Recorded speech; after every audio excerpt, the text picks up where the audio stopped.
O filme Se Enlouquecer, Não Se Apaixone é um filme muito agradável, muito bacana, você pode assistir com sua família, é um drama com pitada de comédia ou comédia com pitada de drama, como queira definir, e é sobre esse filme que nós vamos conversar agora.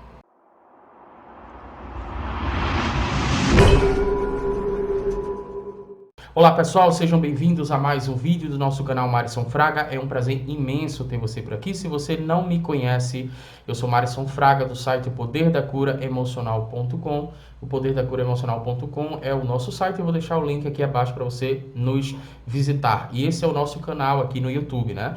E nesse canal nós trazemos conteúdos para explicar o funcionamento da mente humana e sempre acabamos trazendo também alguns conteúdos que falam sobre questões emocionais. E nós temos aqui uma série de vídeos que a nossa pretensão é fazer avaliações de filmes, né? Mas aqui nós não fazemos avaliações de filmes do ponto de vista cinematográfico. O que nós queremos aqui é pegar o case do filme e trazer para refletirmos juntos acerca do funcionamento da mente humana e, consequentemente, de questões emocionais. Então, sempre pegamos ou o filme todo, né? Ou a história toda, o case todo, ou pegamos algum ponto interessante do filme e trazemos aqui para a gente refletir e para a gente levar conteúdo interessante para as pessoas, tá? No filme de hoje, no filme que nós assistimos hoje, é o filme Se Enlouquecer, Não Se Apaixone. Eu ia falar Não Case, né? Porque tem o Se Beber, Não Case e tal. Se Enlouquecer, Não Se Apaixone. É um filme bem interessante. E eu não sei se você teve a mesma percepção que eu, é um filme que fala sobre ansiedade, né? Ansiedade e principalmente também, eu acho que não principalmente, mas as duas coisas estão muito interligadas nesse filme, que é a questão de você supervalorizar os seus problemas, né? Se você supervalorizar os seus problemas. E o que eu achei interessante é que o jovem, o Craig, de 16 anos, ele foi para uma clínica psiquiátrica e pediu para se internar porque ele estava pensando em se matar. Porém, quando você vai ver os problemas que o Craig tem, nenhum deles justificava, pelo menos pelo senso comum, né? Nenhum deles se justificava uma tentativa de suicídio e até mesmo não justificava uma internação. Então, o que eu achei interessante, assim, ó, primeiro eu queria ressaltar a diferença, né, de um hospital psiquiátrico americano para um brasileiro, porque se você nunca foi visitar alguém, eu já fui no hospital psiquiátrico algumas vezes, e eu até quero falar para você o seguinte, o que que eu acho? Eu acho que as pessoas deveriam visitar um hospital psiquiátrico pelo menos uma vez na vida, principalmente na fase da adolescência, para elas entenderem que decisões que elas tomam equivocadas, elas podem resultar em coisas muito drásticas, né? É impressionante a quantidade de pessoas e de jovens que estão hoje frequentando, que são pacientes, na verdade, de hospitais psiquiátricos, e são jovens que tomaram decisões muito equivocadas na sua vida, vários deles com problemas com drogas, então é impressionante. Eu acho que todo mundo deveria visitar o hospital psiquiátrico pelo menos uma vez na vida e, se possível, na adolescência. É válido ressaltar a diferença entre a qualidade de um hospital psiquiátrico americano para o brasileiro. Aqui em Recife nós temos um, que é o Ulisses Pernambucano. Não sei se tem outro, eu acredito que não.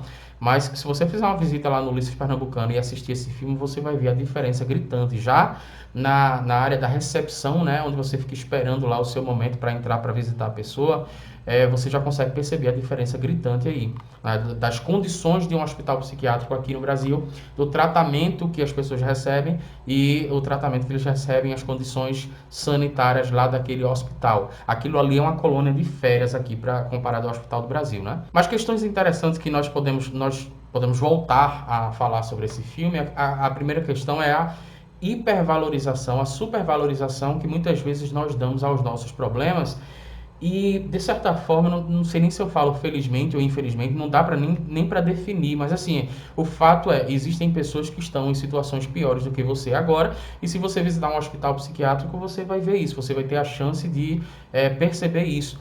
E o que eu acho? Eu acho que esse filme fala muito também sobre a questão da ansiedade, porque o filme traz a ótica, o filme é contada a história é contada na primeira pessoa. Então é o Craig contando aquela história, né? E o que é que acontece? Você tem a possibilidade de perceber como é que a mente do Craig, ele acaba levando a própria personagem, no caso principal, que é o Craig, acaba levando ele a pensar em coisas hipotéticas que provavelmente nunca vão acontecer e paralisam ele completamente, né? Então eu lembro de um determinado momento em que a psiquiatra pergunta a ele o porquê que ele não fez um determinado exame, eu acho que é alguma coisa assim, por que que ele não fez um teste? E aí ele fala naquele momento que ele não fez um teste porque ele estava com medo de passar, de não passar, e se ele não passasse, ele não iria entrar na faculdade, se ele não entrasse na faculdade, ele não iria ter uma carreira boa, se ele não tivesse uma carreira boa, ele iria entrar em depressão no futuro, ou seja, é exatamente o que acontece na cabeça de muita gente. Se as pessoas não aprenderem a controlar os seus pensamentos, se as pessoas aprenderem a não gerenciar os seus pensamentos, Augusto Cury, inclusive, bate muito nessa tecla, né? Essa questão do seguinte, olha, pensar é bom, agora pensar demais e sem gestão de pensamentos é uma autossabotagem absurda.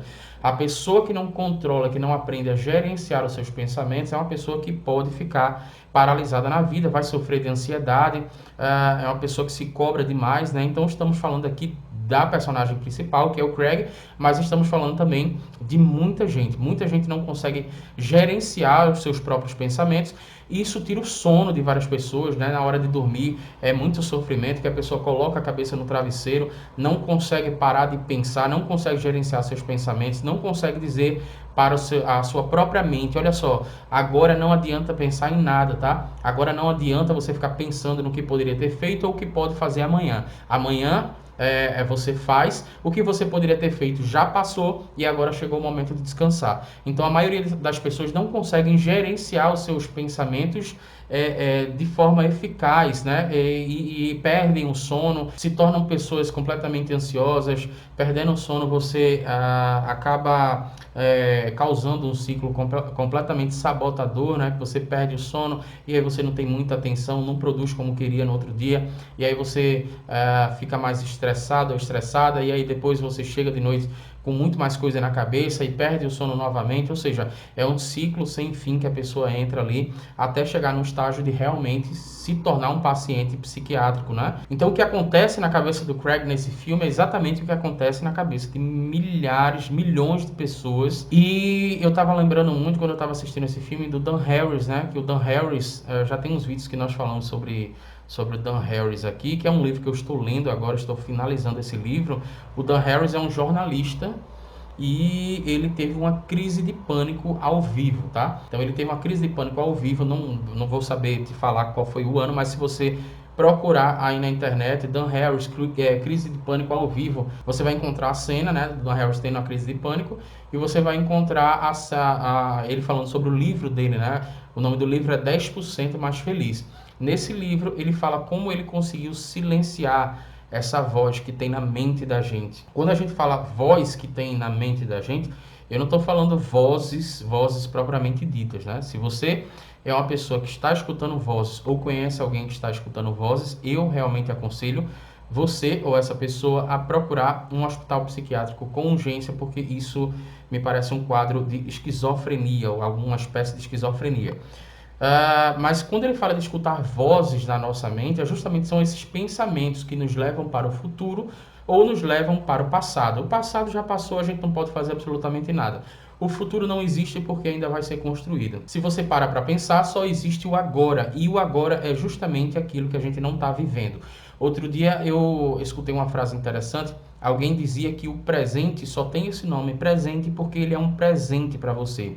Isso faz muito sentido, porque você pega, por exemplo, Eckhart Tolle, que escreveu o livro O Poder do Agora, falando justamente sobre isso, né? Sobre como você vivenciar o seu agora. Isso está diretamente ligado ao seu nível de felicidade. Nós já falamos isso aqui no canal.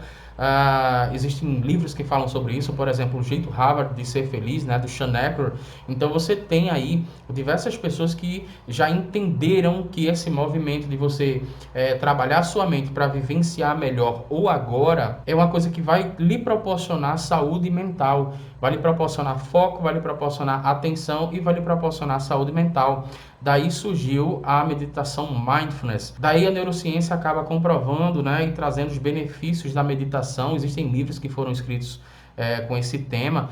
Então, o que é que acontece? O que é que eu estou falando aqui? Eu estou falando que se você não aprender a gerenciar os seus pensamentos, o que vai acontecer é que sim, possivelmente, quanto mais você dá ênfase a esses pensamentos que te levam demais para o futuro e te levam demais para o passado, você vai acabar se tornando uma pessoa extremamente complicada, sem saúde mental e possivelmente em algum momento da sua vida vai se tornar um paciente psiquiátrico. As pesquisas indicam que pessoas daqui a algum tempo, a cada 2 pessoas, uma vai se tornar um paciente psiquiátrico. Isso por quê? Porque nós não aprendemos a gerenciar os nossos pensamentos.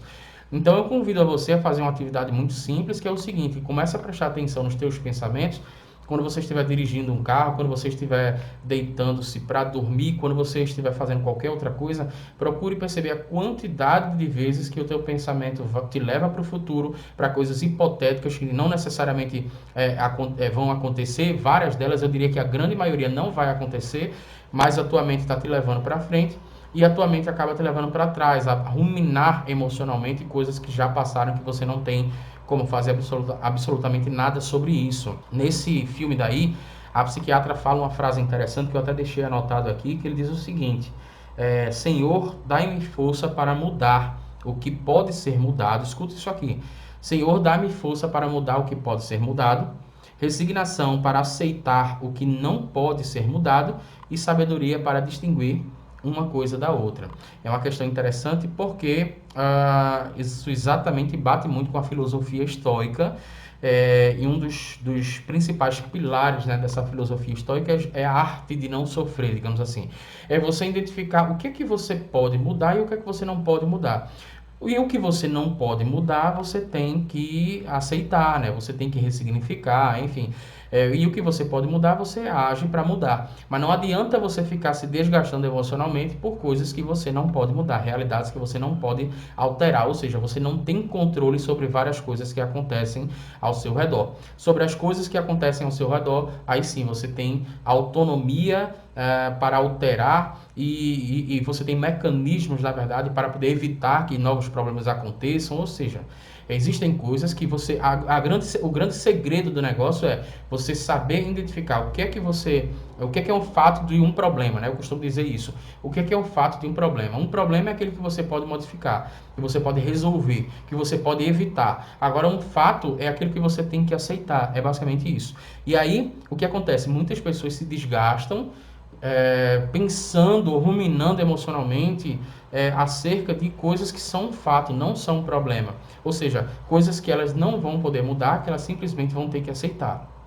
E o filme fala muito sobre essas questões, né? A voz que tem dentro da sua mente, ou seja, os pensamentos da tua mente estão muitas vezes te desgastando emocionalmente e você acaba não percebendo isso. E o filme fala muito sobre isso, tá? Então, espero que você tenha gostado da nossa avaliação. Um forte abraço. Deixa aqui embaixo algum comentário, algum filme que você gostaria que nós trouxéssemos para avaliar.